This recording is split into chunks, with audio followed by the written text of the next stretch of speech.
Hey, this is Chris, and today I'll be talking about Tiled, a free and open source 2D tile-based map editor. So let's jump right in with one of the example maps. I'm going to open up the snowy map here from the examples directory, and let's take a look. So the first thing you should notice about Tiled is that it looks a lot like GIMP or Paint.net or other image editing programs. You have your tools over on the left, you have your layers here on the right, and at the bottom is your tile palette, which is a lot like your paintbrushes or stamps. So we can zoom out here and take a look at the whole majesty of our snowy landscape with its trees, its little bit of grass, and its snow. It's really everything you ever wanted in a snowy map. But right now, let's go ahead and zoom back in, and we're going to add a little bit more grass for these trees that we have up here. And in order to do that, we're going to need our pencil tool and our grass tile, and then we can just go nuts. Grass! Alright, cool. So we got some grass. But what I think we need now, though, is maybe a snowman or some crystals. So I'm going to go ahead, click the snowman, and I'm going to scroll down a little bit, some empty area here, and put him down. And boom, we got a snowman with no snow around him. Totally not what I wanted. Aha! There's your problem. We were on the ground layer when the snowman, he's not really ground at all. He's a snowman. So I'm going to cover him back up with snow and then go make a new layer.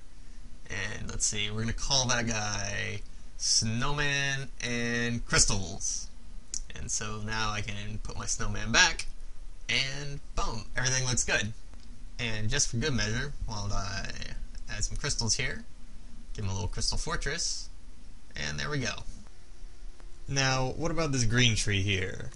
This guy is actually 4 tiles instead of 1 tile, like the snowman or the grass or the snow tiles. But luckily, we can select all of them and stamp them out as one big tree. So let's scroll back up to the top and make these white trees into green trees. Since we already have all 4 tree tiles selected, all we need to do is select the trees layer and 1, 2, 3. Now, Chris, you might be saying, I hate the snow in the trees. I like sewers. Well, you're in luck. There are 2 ways to add new tiles to a map. Either by importing each tile image directly using the tileset manager, like was probably done with this map, or by having the editor cut up a bigger image into little tiles for you. So why don't we take a look at that now. We're going to want to go to Tilesets, New Tileset, and we'll have a tileset name. Why don't we call it Sewers? And going to get a image for it. Let's take a look at what we have here. Sewer tileset.ping. Sounds good. And I just happen to know that the transparent color is this pink, so we're going to choose that. Now we can go to our new tile palette, and there we go.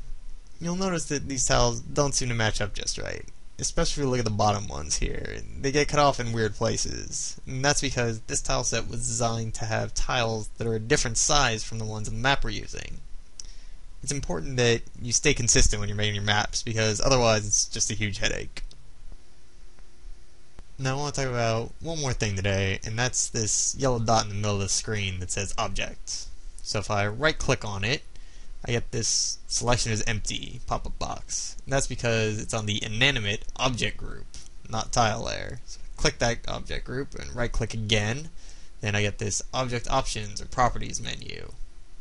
Objects are good for pretty much anything that isn't a tile.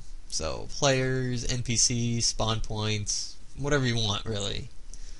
I'll be going into how to use objects and properties in maps with my game engine, CAD-E, in another tutorial. But for now, that's all, folks.